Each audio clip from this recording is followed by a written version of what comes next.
There's a specific type of video that keeps on showing up on my feed. Someone goes to Costco, buys enough snacks to survive an economic collapse, comes home, throws away all the original packaging, spends 3 hours transferring granola bars from their original packaging into matching acrylic bins. And somehow, this is called decluttering. I saw one the other day where they had a room dedicated to pantry. Not a pantry room. We're preparing for the apocalypse, but aesthetically. Apparently, peace ships now in 2 business days with Prime delivery. And I know exactly why these videos work. Because they're weirdly satisfying to watch. The labels, the bins, containers, the visual calm. But here's the number that stopped me. The home organization industry in America is worth $13 billion. Not because we suddenly acquired more stuff.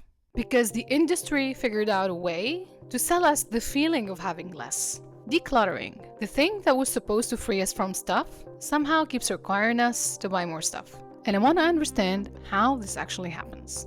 And it turns out the story is more specific than you'd think. January 2019, Marie Kondo's Tidying Up premiered on Netflix. And something genuinely interesting happens on 2 fronts simultaneously. Donations to Goodwill spark in North America. People are actually getting rid of stuff. The philosophy is working. But at the same time, filing supplies are up 3%. Shredders are up 2%. People are watching a show about owning less and immediately buy more things to manage the process of owning less. The Container Store reports an 8.5% increase in sales, directly attributing it to what their CEO called the Marie Kondo Effect. And just to be clear, I'm not coming at the Container Store. They're just the perfect examples to what happens when a genuine cultural impulse towards owning less meets an industry that has been waiting for exactly that moment. Because the industry didn't appear in 2019. It had been growing steadily for decades. Basic storage, functional products, 3 to 4% growth annually, reliable but quiet. What 2019 did was give it a megaphone, and the industry paid close attention. Enter the second wave. Fast forward to September 2020, everyone is home. The pandemic had people sitting in their house, staring at their spaces for the first time in years. Netflix drops, Get Organized with the Home Edit.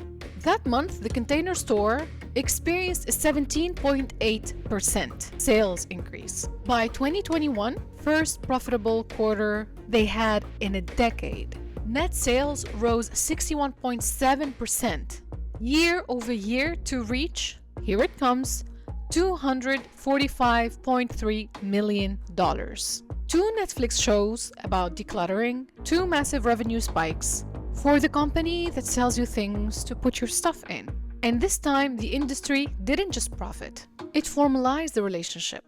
In 2021, the Container Store launched an official co-branded collection with Marie Kondo. Over 100 products. Sustainably sourced, bamboo, premium materials. The woman who told you to own less now had a product line, including, and I want you to really sit for this one, a set of 5 craft paper bags for throwing things out so you can let them go with gratitude. $25. Decluttering has a luxury tier now, and we're here for it. So what does the industry look like right now? After 2 cultural moments turned decluttering into market category. The global home organization industry is valued at $13 billion today. It's projected to reach over $18 billion in 2032. That's not a trend that peaked and faded.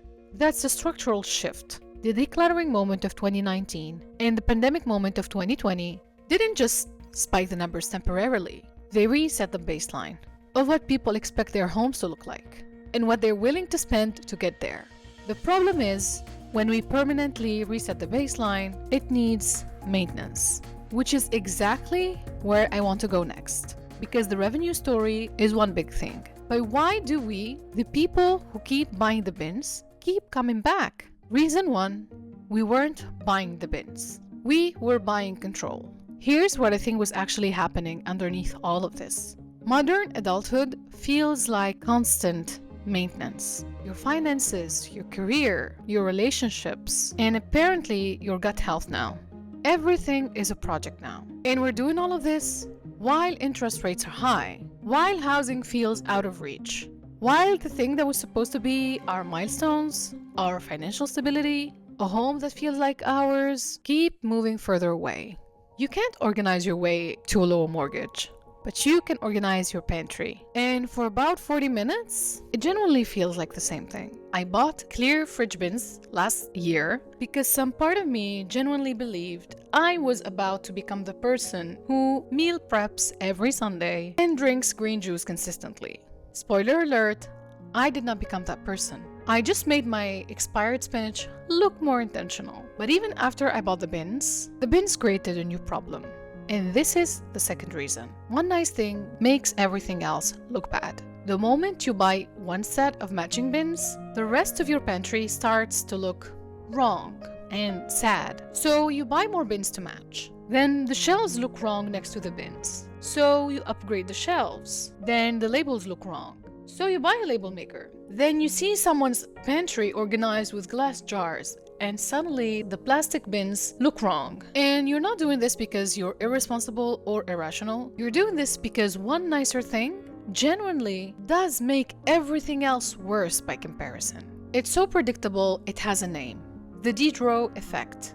Sounds nice, right? Yeah, it's French. The philosopher Denis Diderot received a dress gown as a gift, and almost immediately his perfectly functional study started to look shabby by comparison next to it. So he replaced his desk, then his chair, then his rug, and suddenly everything else felt wrong. He wrote about it himself. He called it being led to poverty by a dressing gown. Every time they launch a new aesthetic, bamboo replacing acrylic, glass replacing plastic, neutral replacing clear. They're not updating the product. They're triggering the Diderot effect at scale. Your current bins aren't wrong. They made them look wrong. And honestly, what's wrong with your unmatched pasta jars? The one you get from the supermarket. They're glass. They seal really nicely. They hold things. They're free. But they don't scream intentional the way the bamboo lids do. And apparently that's the new bar. The system you bought needs feeding. Diderot didn't just pay for the dressing gown. He paid for everything it made look wrong. And that's the third reason. We keep coming back. Because the bin didn't just cost you the bin. It cost you a whole system. Decant the pasta, relabel when you switch brands, replace the bins when the aesthetic shifts. You didn't simplify your life. You added a maintenance project to it. It costs you a system that requires maintenance. And maintenance projects have ongoing costs. New labels when the old one peels, replacement lids when the old one cracks, the matching baskets for the shelf you bought to put the containers. It's a vicious circle. The organization system isn't just one-time purchase. It's a subscription to an aesthetic. So across all three of these, the control we were chasing, the upgrade spiral we fell into, the maintenance system we inherited, all result in the same thing: more stuff. And to be clear, I'm not saying the bins are evil. Wanting your home to feel calm isn't shallow. The impulse towards order is genuinely human. I understand it. I've felt it. The expired spinach in the intentional bin is a proof of that. But I think there's a question worth sitting with. The organization industry depends on you believing you have a problem. The bin doesn't resolve the problem at its root. The problem is us having more stuff than we actually need. The bin is just an excuse, is to avoid the conversation that we should be having with ourselves. It's our Diderot dressing gown. It makes everything around it feel like a problem that needs solving. Another purchase, another problem, another bin. The real decluttering question was never which container to buy.